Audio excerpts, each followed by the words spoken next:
Hey everyone, welcome to Occlusion Academy. This is the first video of our series on the anatomy of the masticatory system.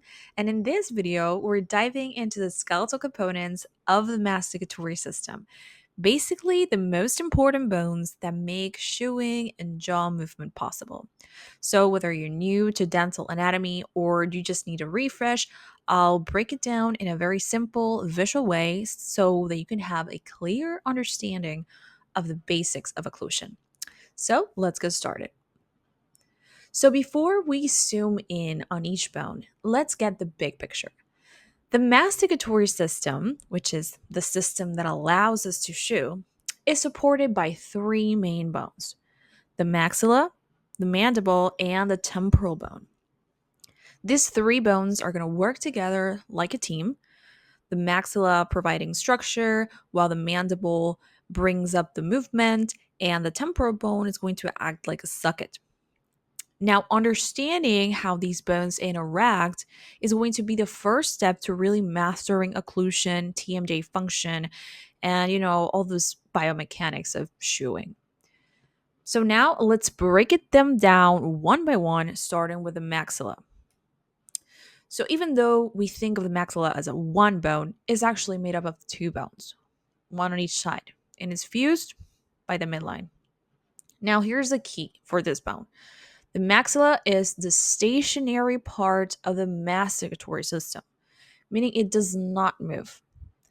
It's important because it holds the upper teeth, it forms the floor of the nose, the roof of the mouth, helps to shape the face, but it is absolutely essential because it gives the mandible something to work against when we chew or when we close our mouth, and even in tooth development, when the tooth is growing, it needs something to occlude. So it's very essential part of the chewing and the masticatory system itself. Now, unlike the maxilla, the mandible is the movable part of the masticatory system. It's what allows us to open and close our mouths, talk, chew, yawn, all the good stuff. Now, here's something students often overlook. The mandible has no direct bony attachment to the rest of the skull. Instead, it's suspended in place by muscles, ligaments, and soft tissue, almost like it's hanging in a sling. And the key structure that makes this movement possible is right here in red, is the condyle. And this condyle is going to be this rounded part at the back of the mandible, and we're going to talk about it in the next slide. So, as we said, the condyle is part of the mandible that actually connects to the skull. It's going to fit into a depression in the temporal bone that is going to be called the glenoid fossa, which we're going to be seeing in the next slide. And that connection is where the jaw movement happens. So everything from opening the mouth, closing it, sliding forward, or protrusion, the lateral movements, it all revolves around that condyle. So together with the temporal bone and other structures, it's what's going to form what we know as the TMJ, or the temporomandibular joint. So last but definitely not least, we've got the temporal bone.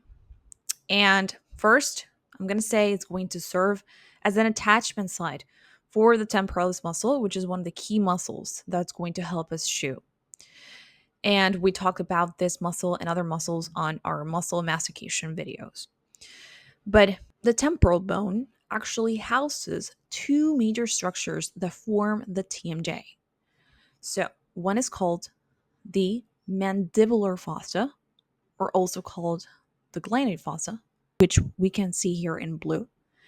And the second one is the articular eminence, which is a bony slope in front of the fossa that's going to guide the condyle for those jaw movements. And we can see it in green.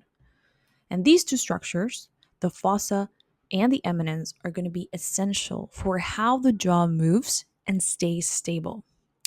In our next video, we'll go deeper into the TMJ itself, including how this condyle interacts with these parts and how the joint movement allow complex movements.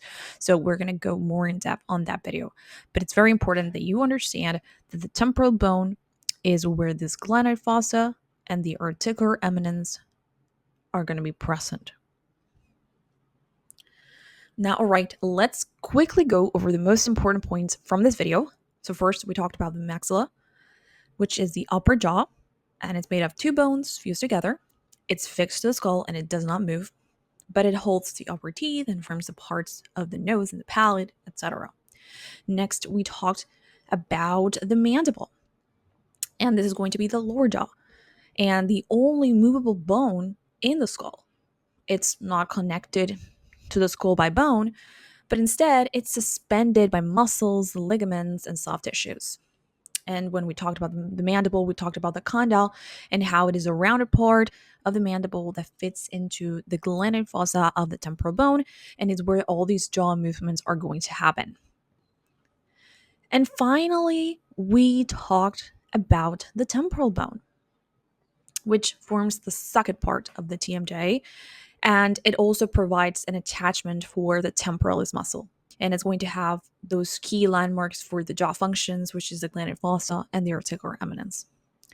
So in a nutshell, understanding these three bones and how they work together sets up perfectly for our next video, where we dive into the TMJ and break down how this complex joint actually works. So stick around, subscribe if you haven't already, and I'll see you in the next one. Thank you so much for watching.